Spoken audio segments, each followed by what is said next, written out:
Welcome to World in 2 Minutes, these are your headlines. Afghan security forces and the Taliban are continuing to fight for control of a key district in the province of Helmand.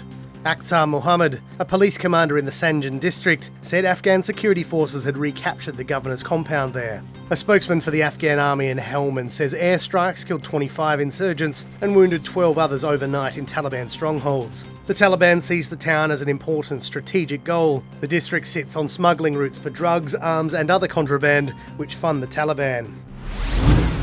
Syrian Foreign Minister Walid al-Moualem says Syria is ready to take part in peace talks in Geneva. He added that he hopes the dialogue will help the country form a national unity government. The UN Security Council unanimously approved a resolution last Friday, endorsing an international roadmap for a Syrian peace process. However, disagreement remains over how to end the war and whether Syria's Bashar al-Assad would remain in power.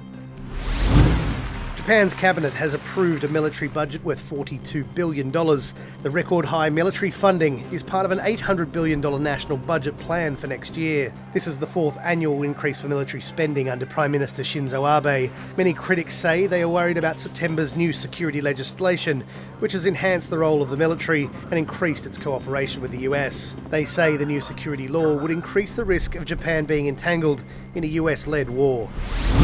Following Beijing, more Chinese cities are issuing their first red alert to warn citizens of the possible heavy pollution. Alerts have been issued in 4 cities in the Shandong province, and Hebei province was issued a red warning for the first time on Tuesday.